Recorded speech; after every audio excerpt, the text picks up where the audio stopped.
Hello everyone, my name is Sam Phillips and today I'll be presenting on air pollution in Kansas City, Missouri. In this presentation, I'll walk you through the major contributors to air pollution in our region, the health environmental impacts and strategies Kansas City is using move toward cleaner healthier air. By the end of the presentation, you'll have a clear understanding of where the issue comes from, what progress has been made, and what challenges still lie ahead. So let's get started. To understand Kansas City's current air quality, we need to start with some background. Kansas City has always been a major transportation and industrial hub. Between the railroads, manufacturing, and busy interstate network, emissions have been part of the region's stories for decades. During earlier years, especially before strict environmental laws were in place, pollution levels was significantly higher than what we consider acceptable in today's society. Organizations like the Mid-America Regional Council eventually stepped in to monitor air quality and support local improvement efforts. Another key factor to the region's geography, KC sits in a basin-like area that can trap pollutants, especially on hot, stagnant summer days, which you see often in Kansas City. The combination of history, industry, and geography has shaped the challenges we still work to overcome today. Kansas City's air quality history goes back to the early mid-1900s, when the area relied heavily on coal-burning industries, metalworks, and stockyards, and diesel-heavy transportation. All of these were major contributors to soot, smog, and particular pollutions. By the 1970s, with the passing of Clean Air Act, enforcement and monitoring became much more strict. KC began participating in federal and regional air improvement programs. Over time, cleaner technologies and stronger regulations helped reduce some of the worst pollutants. However, even today, some of the industrial legacy remains. Older infrastructure, major freight corridors, and KC's unique geography still pose ongoing air quality challenges. Understanding the history helps explain why our region works so hard to stay in compliance with national air quality standards. Today, Kansas City's biggest air quality issue is ground level ozone and PM 2.5, which are very fine airborne particles. Ground level ozone forms with emissions like vehicles, factories, and solvents reacting like sunlight. This is why summer tends to be the worst season for ozone levels. PM 2.5 comes from the diesel emissions, construction sites, construction equipment, industrial processes, and even like residential wood burning. These particles are so small that they can enter deep into the lungs. KC's reliance on personal vehicles combined with heavy freight movement up and down I-70 and I-35, the major highways in Kansas City, contributes significantly to these pollutants. And because air pollution travels, our emissions can affect neighboring regions as well. That's why managing these issues is such a high priority.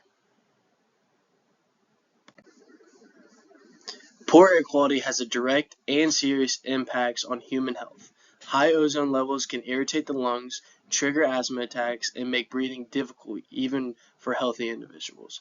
PM 2.5 is especially concerning because these particles can penetrate deep into the lungs and even deep into the lung tissue, even entering the bloodstream. Over time, these increases the risk of heart disease, stroke, or chronic respiratory problems. Children, older adults, and people with pre-existing conditions are the highest risk. Outdoor workers, such as construction and Roku, also face greater exposure.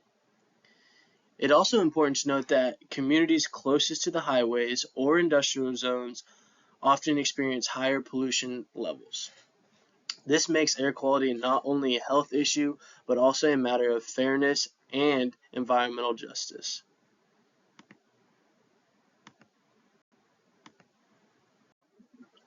Air pollution doesn't only affect humans, it also impacts the environment around us. Ozone damages crops, grasses, and trees by weakening their natural defenses, which reduce agricultural productivity and harms urban landscaping. Fine particulate matter settles into soil and water, affecting aquatic life and altering ecosystems. Nitrogen and sulfur pollutants can lead to acidification, changing soil chemistry, and stressing plant life. Even visibility is reduced during the pollution events. On some days, haze makes it difficult to clearly see across downtown or out toward the horizon. These environmental effects show why clean air is critical to the region's ecological health.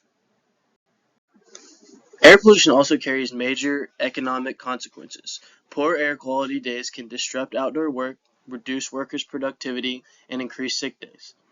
Healthcare costs rise due to pollution related to illnesses, especially during high ozone periods. Pollution can also discourage tourism and outdoor events, especially on days with public air quality alerts. Socially, the effects are not evenly distributed.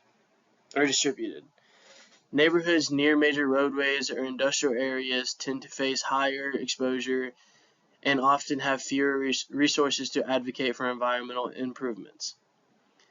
Improving air quality is not just about cleaner air, it's also about supporting healthier and equitable communities.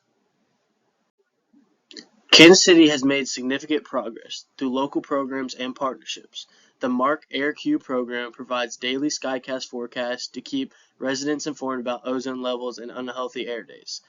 The Clean City Coalition focuses on reducing emissions by promoting electric vehicles, auto reduction programs, and cleaner fuels for fleets. KC also participates in the EPA Ozone Advanced programs, which encourages voluntary emissions reductions through collaboration with businesses and local governments. Additionally, Climate Action KC has set a long-term goal of achieving net zero carbon emissions by 2050. Infrastructure efforts like expanding the KC streetcar, implementing idle reduction rules, and encouraging green roofs are all examples of how the city is taking practical steps towards clean air. While challenges still do remain, Kansas City has made noticeable improvements over the past 2 decades. Thanks to the cleaner vehicle standards, better fuel regulations, and air quality education, emissions of ozone-forming pollutants have steadily declined. We've seen fewer orange and red AQI days compared to the early 2000s. Electric vehicle adoption is increasing and more charging stations are being installed throughout the city. Transit improvements, especially in the downtown core, have helped reduce traffic congestion in key areas. These gains show that the community efforts, policy changes, and technological advancements are making a real difference. So future challenges. Even with progress, several challenges remain ahead. Rising temperatures due to climate change make ozone formation easier, which increases the difficulty of meeting ozone standards. Urban sprawl continues to push KC outward, increasing vehicle dependence and adding more emissions. Funding limitations can slow down improvements in public transit, green infrastructures, and industrial upgrades. Another challenge is public perception. Some residents believe air quality is no longer a concern, which reduces participation in clean air behaviors such as reducing idling or like carpooling. KC's long-term success will depend on regional cooperation, public engagement, and continued investment in sustainable solutions. So some of the recommendations that I can see that KC could maybe use is moving forward, there are several key strategies Kansas City can adopt to continue improving air quality. First, expanding public transportation and investing in renewable energy will help reduce emissions at their source. Increasing electric vehicle infrastructures, especially fast chargers, will support cleaner transportation alternatives. Public education is another major opportunity.